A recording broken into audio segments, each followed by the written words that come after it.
menyibukkan diri dengan kembali menggeluti rutinitasnya. Sakit satu hari tak membuat Mikhail kehilangan kendali. Semua berjalan baik-baik saja, bahkan pria itu harus keluar kota selama hampir 2 minggu untuk urusan bisnisnya. Ditemani Brian dan juga Bastian, dia memang tidak diizinkan sendiri oleh Ibra setelah kecelakaan. Alasannya sederhana, Ibra tidak ingin putranya mengalami hal yang sama untuk kedua kali. Apalagi saat ini, Mikhail sudah memiliki keluarga kecil yang harus dia jaga. Selama Mikhail pergi, pria itu tetap mengawasi Zia dengan seketat itu, dengan Rani sebagai mata-mata, sementara Jackson yang harus menjaga kediamannya dan menjauhkan Zia dari orang-orang yang kemungkinan akan membuat Zia terkontaminasi. Mikhail tidak bercanda, bukan berarti dia jahat karena membiarkan Zia sendirian.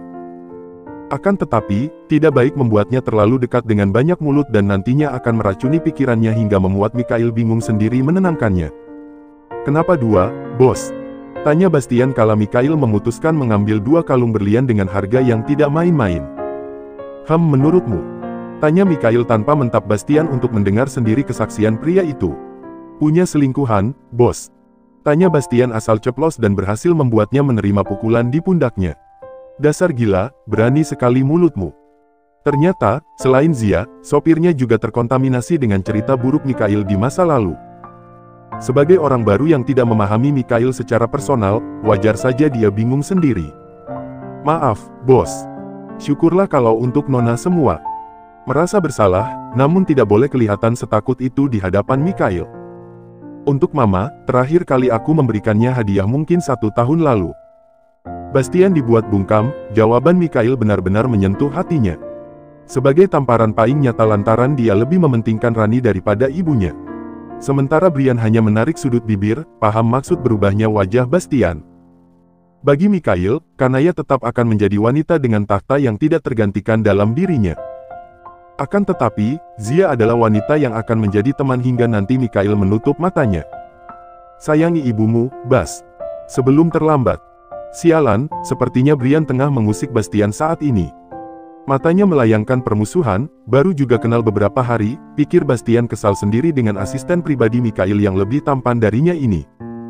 Sengaja mempersingkat waktu, Mikhail ingin memberikan kejutan pada Zia. Kemarin dia sudah mengatakan akan segera pulang, tapi bukan hari ini.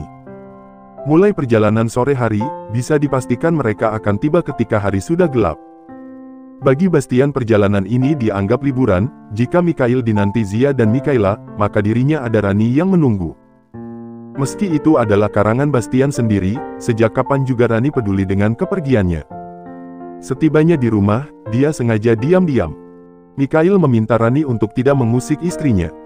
Pria itu datang lebih cepat dari perkiraan, melanggar sebuah janji bagi Mikhail adalah hal yang biasa sebenarnya. "Istri saya di mana?" "Ada di kamar, Den. Sini saya bawain kopernya." "Tidak usah, ini berat." Mikhail menolak, karena tanpa Rani juga dia bisa membawanya sendiri. Pria itu meniti anak tangga dengan perasaan berdebar tak karuan. "Sayang." Mikhail menyapa dengan suara lembutnya, Zia tengah menyusui.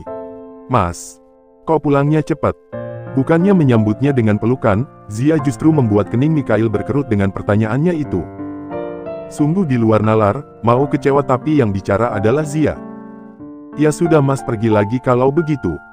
Menggunakan jurus pura-pura marah begini tidak berlaku untuk Zia. Yang ada Mikhail semakin diabaikan nantinya. Mau tidak mau dialah yang menghampiri, Mihaela sepertinya tengah fokus sekali. Pegangan tangan di jemari Zia menandakan jika dia tidak bisa dipisahkan kali ini. "Katanya besok, makanya aku tanya." "Nggak betah, di sana nggak ada kamu." Bisa saja alasannya, Zia hanya menarik sudut bibir kala Mikhail menghujani pipinya dengan kecupan. Memang cukup lama kerinduan itu terbendung, setelah menikah ini adalah kali pertama Mikhail pergi cukup lama. "Sana, jangan cium Haila. Mas mandi dulu sana," titah Zia kala Mikhail hendak bergantian mengecup putrinya juga. "Sekali aja, setelah ini Mas mandi." "Janji," seru Mikhail benar-benar meminta. "Gak, mandi dulu nanti mukanya iritasi." Takut sekali jika putrinya kenapa-kenapa, jika dirinya saja mungkin Zia tidak keberatan. Namun, berbeda jika itu adalah Valencia. Mikhail mendengkus kesal untuk pertama kalinya, penolakan Zia membuatnya kesal namun tidak bisa berbuat apa-apa. Kekesalan Mikhail hanya menjadi tertawaan bagi Zia. Semakin marah Mikhail maka itu artinya semakin berhasil dirinya. Sebentar lagi putrinya akan terlelap, sepertinya Mikhail sengaja mengatur waktu hingga dia tiba jam segini di rumah. Gemericik air masih terdengar, sementara Mikhail selesai Zia menyiapkan pakaian untuk suaminya. Percayalah, meski dia tidak menunjukkan reaksi berlebihan kala Mikhail datang, bahagia Zia sebesar itu sebenarnya. Kopernya masih rapi, dia nggak ganti baju atau gimana. Tebakan Zia salah besar, jelas saja itu adalah hasil tangan Brian yang kembali merapikan isi koper Mikhail untuk bosnya itu. Cukup lama Mikhail membersihkan diri, hingga dia selesai kala Zia sudah mengeluarkan semua isi koper suaminya. Sepertinya tidak ada yang kurang dalam hal ini, semua pakaian Mikhail kembali dengan sempurna tanpa kurang satu apapun. Kamu ngapain? Astaga! Mikhail yang tiba-tiba memeluknya dari belakang di tengah ritualnya merapikan pakaian Mikhail jelas saja membuat Zia terkejut setengah mati. Zia berdegup tak karuan, Mikhail yang kini berulang kali mengecup pundaknya membuat Zia merinding. Pakai bajunya sana, udah aku siapin, Mas. Mendadak gugup padahal Mikhail adalah suaminya, pelukan Mikhail yang semakin erat ini terasa berbeda dan ungkapan hati Mikhail terdengar begitu dalamnya. Sudah selesai kan? Tanya Mikhail dengan suara lembutnya, bahkan terdengar begitu halus masuk ke indera pendengaran Zia. Selesai apanya? Masa nifasmu? Sengaja mengucapkannya sefrontal itu, Mikhail membuat Zia kebingungan hendak menjawab apa. Sepertinya pertanyaan Mikhail tak juga berganti, sejak kemarin hanya itu-itu saja. Sudah. Terus kenapa kalau sudah? Pertanyaan Zia justru memancing suaminya yang kini hanya tersenyum miring. Dia datang di waktu yang tepat, Mikhaila sudah tertidur. Memang benar-benar anak yang berbakti sejak bayi, pikir Mikhail. Mas, kamu belum makan. Nanti mah. Mas nggak lapar, Zia. Tadi siang sudah makan, jangan khawatir. Tidak ada makanan yang lebih gurih selain istrinya sendiri, jelas saja Mikhail akan menolak jika Zia memintanya makan malam ini. Miss you, Zia. Rindu ini sudah terlalu berat, kamu benar-benar menyiksa selama ini. Belum juga 2 bulan, Mikhail sudah semenderita ini. Mikhail membalikkan tubuh istrinya hingga kini keduanya dapat saling menatap lekat-lekat. Merindukan sang istri setiap detiknya, Mikhail dibuat jatuh cinta berkali-kali pada Zia seluar biasa ini. Mas sayang kamu, Valencia. Ucapan terakhir sebelum Mikhail kemudian kian mengikis jarak dan mengecup bibir tipis istrinya begitu lembut. Mengutarakan seluruh cinta yang nantinya akan abadi dalam perjalanan cinta mereka. Wujudkan cita-cita Mas yang lain, Zia. Mikhail membopong istrinya ke tempat tidur, tanpa berniat menyakiti dan senyum itu tak pernah luntur. Cita-cita yang mana? Tanya Zia polos karena otaknya memang tidak setajam Mikhail. Buat pasukan main bola, kita baru memiliki wasitnya. Pemainnya belum, tutur Mikhail tersenyum tipis, sepertinya tentang hal yang iya Mikhail tak pernah kehilangan alasan. Ada satu hal yang belum Zia lakukan, dan hari ini akan dia penuhi. Terlepas bagaimana nantinya, diterima atau tidak, niat Zia baik dan mengenalkan Mikhaila kepada keluarganya. Mereka tidak hanya pergi bertiga, jelas saja masih bersama Kanaya dan juga Ibra. Hitung-hitung menjalin silaturahmi, kalau kata Kanaya begitu. 6 bulan usia Mikhaila, meski sempat mendapat penolakan namun menurut Zia, orang tua serta adiknya berhak untuk melihat putrinya saat ini. Mau gantian? Perjalanan kita masih jauh, tutur Mikhail meminta istrinya menyerahkan Mikhaila. Tubuh putrinya yang gembul membuat Zia terlihat kesulitan memeluknya. Belum lagi sejak tadi Mikhaila tidak bisa diam, bukannya tidur tapi matanya begitu segar selama perjalanan. Enggak, bentar lagi juga dia tidur, Mas. Sebentar lagi apanya, sejak tadi mata Mikhaila sama sekali tidak ada lelahnya. Tingkahnya yang terlalu menggemaskan tidak bisa membuat Mikhail menahan diri hingga menggigit jemari putrinya tanpa sadar. Menangis. Tentu saja, Ibra bahkan menepi lebih dulu akibat tangisan Mikhaila sebesar itu. Sempat berpikir cucunya kenapa-kenapa namun yang terjadi putranya sendiri yang jadi pelaku utama. Ya gitu aja nangis, Mikhaila gigit jari papa mau. Masa digigit balik nggak mau, kalah sama mama. Mas. Zia mendelik, pasalnya di mobil bukan hanya ada mereka, tapi mertuanya juga. Jelas saja Zia dibuat malu lagi dan lagi, sementara Kanaya yang terkejut dan mengetahui jika sebab cucunya menangis adalah Mikhail, jelas tidak tinggal diam. Memang dasar nggak punya akal si Mikhail, tangannya masih lembut begitu kenapa juga kamu gigit. Meski sulit untuk dijangkau, Kanaya rela mengeluarkan tenaga dan usaha ekstra demi bisa mendaratkan telapak tangannya di dahi Mikhail. Hal ini bukan hanya sekali, berkali-kali Mikaela menangis karena ulahnya. Sebabnya pun bervariasi, digigit, dicubit, cium kelewatan, peluk terlalu erat dan masih banyak lagi. Jika saja Mikaela sudah mengerti, mungkin dia akan memilih bersama Syakil saja dibandingkan Mikhail. Sini, sayang. Haila sama Oma saja. Mikhail luar biasa posesif pada putrinya, pantang disentuh sembarangan. Sementara dirinya, sebebas itu berbuat dengan alasan gemas bahkan membuat putrinya menjerit kesakitan. Hadah, orang kaya kamu mau punya anak banyak, yang ada mereka tekanan batin, Mikhail. Ibra menggeleng pelan, ajaran siapa Mikhail jadi begitu. Rasa-rasanya ketika muda dia tidak begitu, tidak pernah sama sekali Mikhail menyakiti putranya walau sekecil apapun. Papa provokator, kalau Zia benar-benar nggak mau punya anak lagi gimana? Bukan provokator, tapi lihat sendiri gimana. Satu saja kamu buat nangis hampir tiap hari, tutur Ibra sembari melaju pelan-pelan. Mikaela yang mulai tenang dalam pelukan Kanaya membuat Ibra menghela napas lega.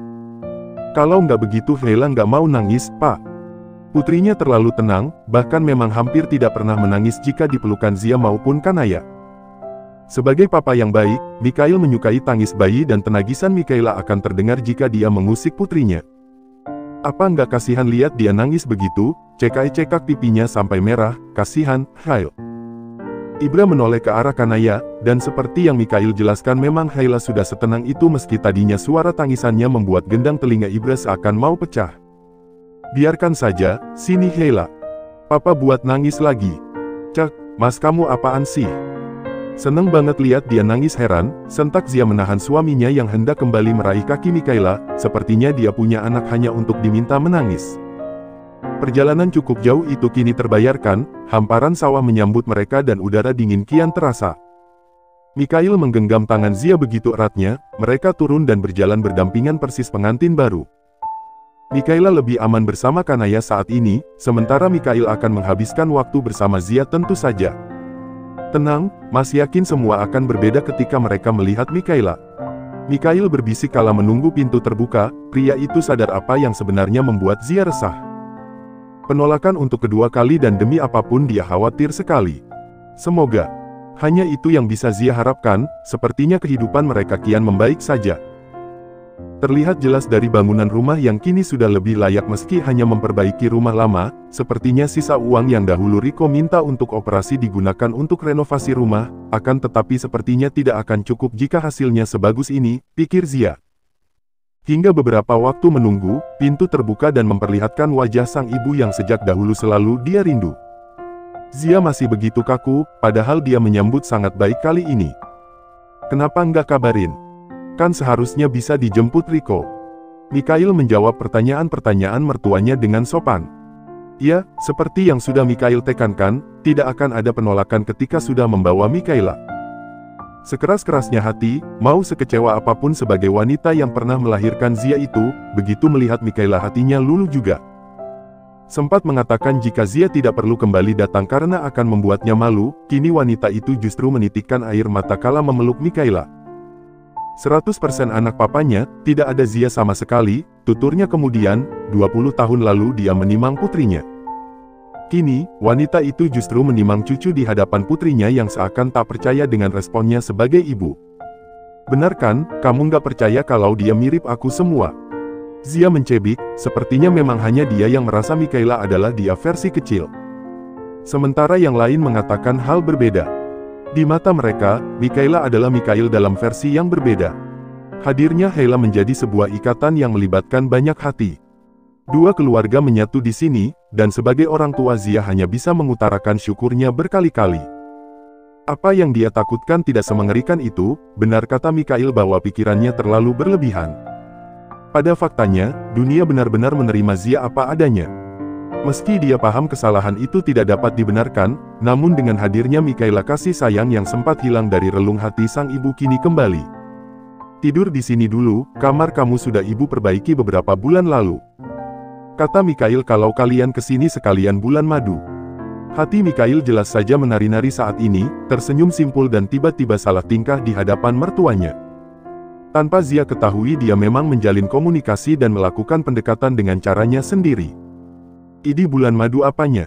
Dikit-dikit bulan madu, pantang tidur di tempat selain di rumah Mikhail akan menganggapnya bulan madu. Apalagi di sini, suasana pedesaan dan posisi kamar Zia yang menghadap ke hamparan sawah dan sungai di sana jelas membuat Mikhail makin terbawa suasana. Mikhaila tidur sama mama berarti ya, tutur Kanaya cepat-cepat, perannya memang luar biasa dibutuhkan karena paham putranya merasa kurang dalam merasakan kehidupan sebagai pengantin baru. Cak, sebenarnya aku nggak bisa tidur tanpa Heila. Tapi karena mama yang memaksa mau bagaimana lagi, ucapnya melas dan membuat Zia memutar bola matanya malas. Papa. Mikhaila tumbuh begitu cepat, meski kerap dibuat menangis hampir tiap hari. Pemilik mata bulat itu selalu menanti kepulangan sang papa. Langkah kecilnya berlari meninggalkan Zia, setelah membuat darah Zia seakan tumpah kala dia menuruni anak tangga begitu cepatnya, kini Mikhaila sudah berada dalam pelukan Mikhail. Papa kenapa lama? Haila lindu-lindu. Jika Mikhail sudah pulang, Mikhaila memang akan menjelma seperti putri kerajaan. Zia hanya tersenyum dari kejauhan melihat Mikhaila mulai mengadu.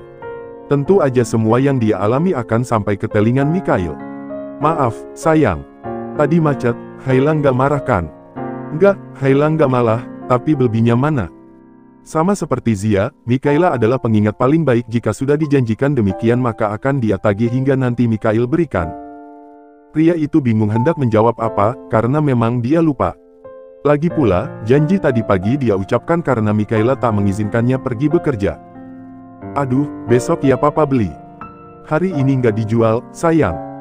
Mikhail menatap istrinya yang kini tengah menggeleng pelan, mungkin kalimat kebohongan yang Mikhail ucapkan membuatnya justru geli. Papa Bung Telus, kata Oma kalau Bung Telus nanti matanya pindah ke bibir, papa.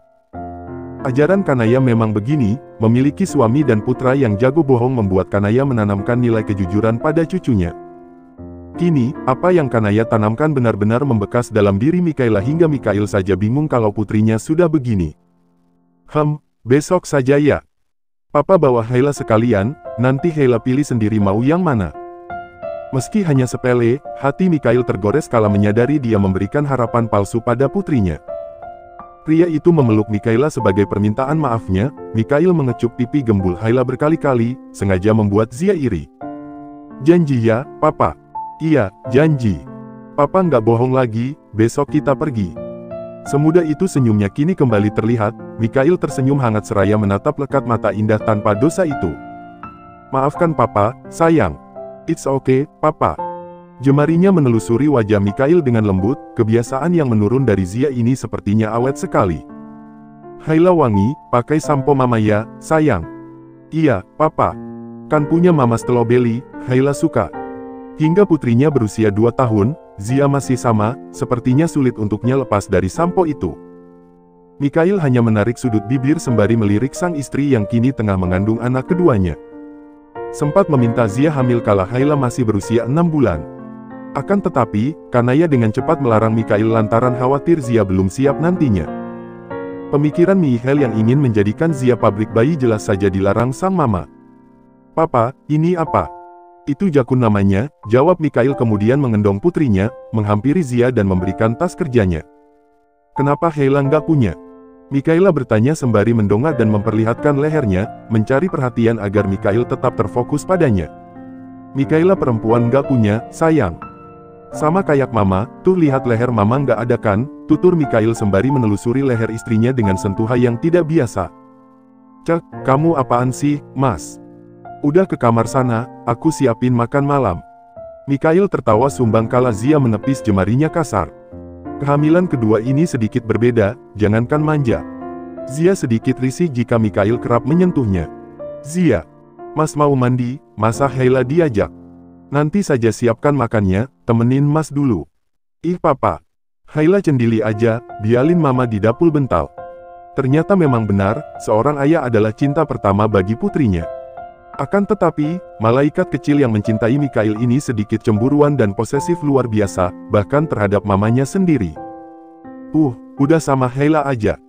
Dia anteng kalau sama kamu, suruh duduk di tempat tidur pas kamu mandi, dia nggak bakal kemana-kemana kok, mas.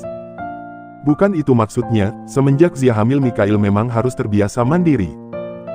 Istrinya yang kerap malas berhadapan dengannya kadangkala membuat Mikhail sedih dan bingung kesalahannya apa, akan tetapi Bimantara mengatakan itu wajar saja karena pengaruh hormon wanita hamil memang berbeda-beda. Mas mandi dulu. Zia juga tidak mengerti kenapa dia kesal sekali jika Sua melihat wajah Mikhail. Padahal, ketika Mikhail bekerja, ada kalanya dia merasakan rindu dan ingin memeluknya. Akan tetapi, hal itu memang benar-benar berubah setelah Mikhail pulang. Jangan lama, nanti nasinya dingin. Caranya bicara juga berbeda, setiap hari nampaknya Zia seperti hendak menabuh genderang perang. Katakan Ayah, sabar adalah hal yang harus Mikhail lakukan saat ini, mungkin tidak akan lama. Ini hanya beberapa bulan awal saja. Malam mulai larut, setelah dia menidurkan Mikhaila, pria itu kembali ke kamar menghampiri sang istri. Meski yang kerap dia hadapi adalah wajah cemberut, dia takkan pernah bosan merayu sang istri. Belum tidur? Tanya Mikhail pelan, lampu bahkan belum dimatikan dan Zia masih begitu fokus dengan ponselnya sembari membelakangi Mikhail. Belum, Mikhaila udah tidur, Mas. Udah. Yakin? Selidik Zia teliti, jangan sampai putrinya tiba-tiba merengek lantaran belum terlalu nyenyak sudah mencari Mikhail yang berakhir Zia harus tidur di sofa karena posesifnya Mikhaila benar-benar tidak tertolong. Udahan main HP-nya, tidur, Zia. Bukan hanya bicara, Mikhail bertindak dengan menarik ponsel sang istri kemudian menguncinya dalam pelukan. Jika tidak begini Zia biasanya menolak dan enggan menerima pelukan Mikhail. Mas, aku belum selesai loh. Postingan Erika belum aku komentarin. Zia mendengkus kesal lantaran Mikhail merusak kesenangannya, pria itu membuat niatnya untuk mengucapkan selamat pada Zidan dan Erika urung begitu saja. Besok lagi, sudah malam. Tidur dulu. Mikhail mengeratkan pelukannya, mengecup kepalanya berkali-kali sembari menghirup aroma rambut Zia yang begitu wangi. Sebelum istrinya berontak, Mikhail sengaja membuat tubuh Zia kesulitan bergerak. Mas, lepas. Sudah dia duga, belum juga 5 menit Zia sudah merasa tidak nyaman. Dia tidak berbohong, deru napas Mikhail membuatnya benar-benar kesal, bahkan aroma tubuh Mikhail tidak dia sukai. Ya Tuhan, Zia. Kamu kenapa begini terus? Hampir 5 bulan dipeluk nggak mau, dicium nggak suka. Kamu maunya Mas gimana? Tanya Mikhail putus asa kemudian melepas pelukannya, dia beranjak dan turun dari tempat tidur. Tidak ingin marah, namun Zia yang begini membuatnya bingung luar biasa. Mas tunggu, tutur Zia kala Mikhail mulai melangkah dan ini sungguh membuat batinnya bergejolak tiba-tiba. Mas mau kemana? Tanya Zia melemah dan membuat Mikhail kembali tak tega.